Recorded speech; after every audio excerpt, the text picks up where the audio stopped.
नमस्कार, स्वागत है आपका वी टाइम न्यूज पर और आपके साथ मैं हूं पहली चौहान। बढ़ते हैं खबरों की ओर। मुर्शिदाबाद की नौदा थाना क्षेत्र के अलीनगर गांव में 1 जुलाई को जमीन विवाद को लेकर रफीकुल मंडल की बम से हत्या कर दी गई थी। कथित तौर पर यह घटना दो भाइयों के परिवारों के बीच विवाद के कारण हुई थी। पुलिस ने घटना वाले दिन ही मुख्य आरोपी हसीबुर मंडल और एक अन्य व्यक्ति को गिरफ्तार कर लिया था। बाकी लोग फरार थे। लंबी जांच के बाद नौदा थाना पुलिस ने 2 आरोपियों को बेंगलुरु से गिरफ्तार किया। एसडीपीओ डॉक्टर उत्तम गरई ने रविवार सुबह पत्रकारों को पूरी घटना की जानकारी दी। पुलिस ने बताया कि मामले की जांच जारी है। এখানে জমি বিবাদকে কেন্দ্র করে দুটি পরিবারের মধ্যে তারা একে অপরের রিলেটিভ হয়।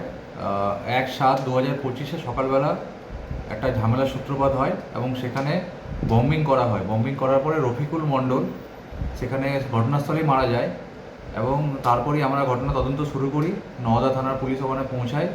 আমরা ওখানে আমি নিজেও প্রেজেন্ট হই, সিআই সাহেব ওখানে যায়, গিয়ে আমরা বডিকে ওখান থেকে রিকভারি করিয়ে আমরা ইনভেস্টিগেশন স্টার্ট করা হয় এবং ডিউরিং ইনভেস্টিগেশন আপনারা জানেন সেই দিনই দুজন আসামি, তাদের মধ্যে হাসিবুল মণ্ডল যে হচ্ছে প্রিন্সিপাল মেন আসামি ছিল, তাকে সেদিনই আমরা অ্যারেস্ট করি। যার বোমার আঘাতে রফিকুল মারা গিয়েছিল তাকে সেদিনই আমরা অ্যারেস্ট করি এবং জামাল বলে আরেকজন আসামিকেও অ্যারেস্ট করা হয়েছিল।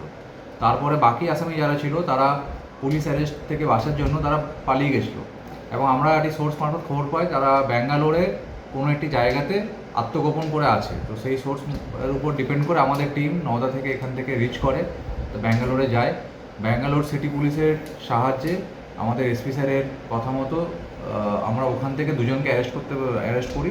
তাদের একজনের নাম মামলেট মণ্ডল, আরেকজনের নাম হচ্ছে রুবেল মণ্ডল।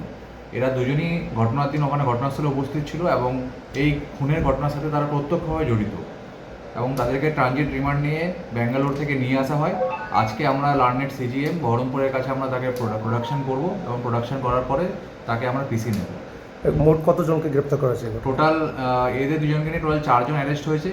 বাকি যারা অধরা আসামি আছে তাদেরকেও আমরা চেষ্টা করছি as early as possible arrest করে কোর্টের মাধ্যমে তাদের এগেনস্টও যে আমাদের যে বিচার বিভাগের যে প্রক্রিয়া সেটা শুরু করে।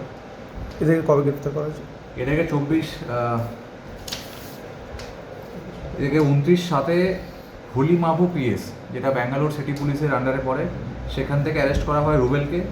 আর 31/7 হচ্ছে মামলেটকে অ্যারেস্ট করা হয় সামমেঘেলি পিএস, যেটা ব্যাঙ্গালোর সিটি পুলিশের আন্ডারে পড়ে, সেখান থেকে অ্যারেস্ট করা হয় এবং এদেরকে ট্রানজিট রিমান্ডে ওখান থেকে নিয়ে আসা হয়েছে।